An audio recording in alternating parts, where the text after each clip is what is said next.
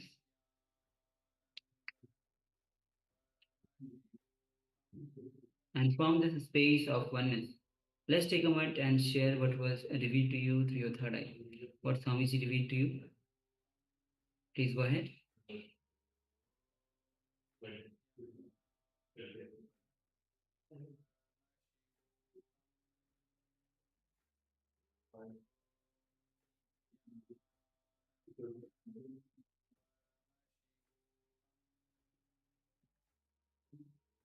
And remember, any doubt that you have, any self-doubt that you have, any that turns into self-hatred, any self-hatred that you have becomes self-denial.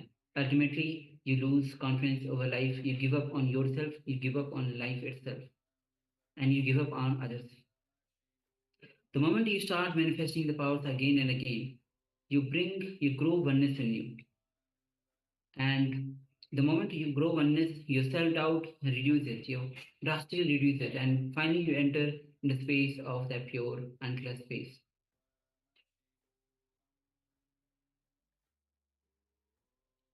Yes, Claudia shares, I saw buildings and sky. Yes, thank you for sharing.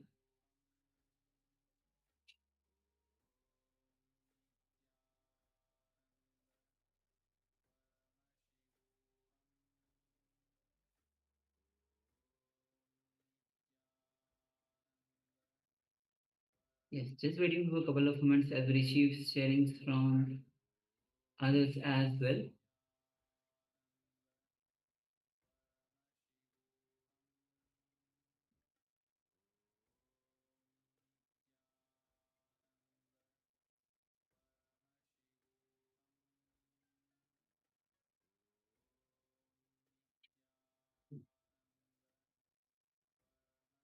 We have Ma Yang Yan Hong that shares, I saw green plants, some small yellow flowers, and green grassland. Yes, thank you very much for sharing that. And also welcoming Ma Amrita Bandini. Yes, Nithyananda Ma, welcome. And Ma Gyan Rudata, also welcome. And also Ma Yang Han Nam. Yes, welcome. All right.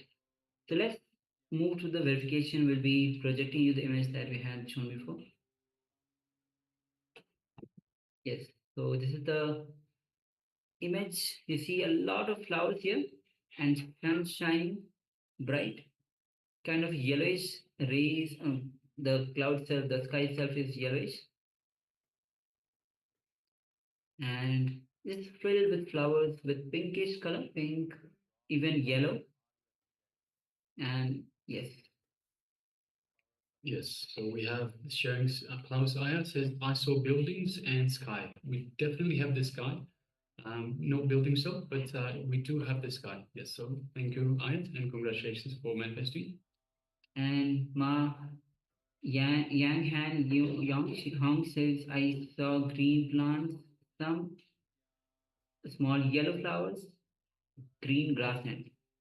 So definitely we have the green plants. All the stems are green, some yellow flowers. We do have yellow flowers, yes. Out of so many pink flowers, we have yellow flowers. We have the ground itself. We can't see the ground though, but the grassland would be goes filled with plants, so will be green. Yes. So yes, thank you, Ma, for sharing and manifesting, and congratulations to all of you. All right. So with this, let's move to the second round of this power manifestation. Yes, so let us once again sit comfortably with the head, neck, and spine in a straight line. Let us put on the eye bands.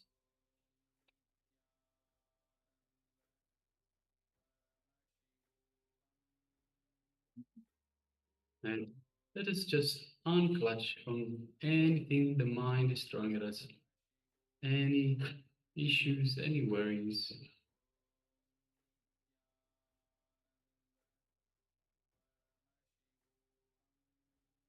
Any thoughts that come to the mind, let us just unclutch, just be a witness. So we unclutch by being a witness, not getting involved in the thoughts. Anything the mind throws at us, any thoughts, emotions, worries, anything like that. We just again unclutch, again and again, coming to a space of restful awareness.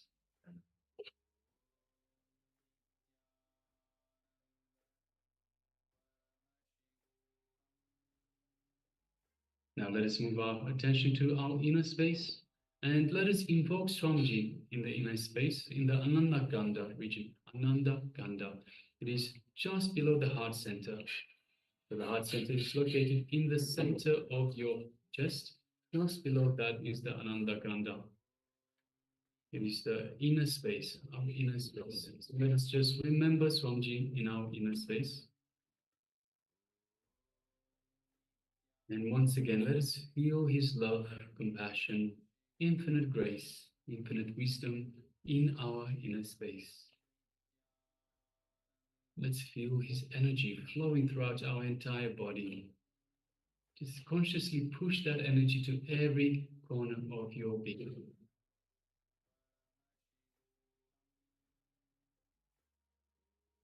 And just take a moment and enjoy the space of oneness with Swamiji. You are one with Swamiji.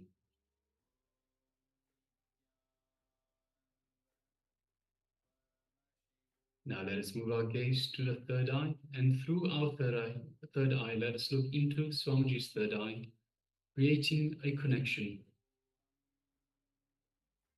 And as we do so, we feel the energy in our third eye, in the Anya chakra, the area between the eyebrows.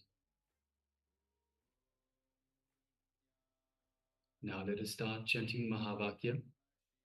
Om Nithyananda Paramashivoham. Om Nithyananda Paramashivoham. Om Nithyananda Paramashivoham. And from this space of oneness, let us start manifesting the power of third eye vision. The image is being displayed for you. Now, let us begin. Om Nithyananda Paramashivoham. Om Nithyananda Paramashivoham. Om Nithyananda Paramashivoham. Om Nithyananda Paramashivoham. Om Nithyananda Paramashivoham. Om Nithyananda Paramashivoham. Om Nithyananda Paramashivoham. Om Nithyananda Paramashivoham. Om Nithyananda Paramashivoham. Om Nithyananda Paramashivoham. Om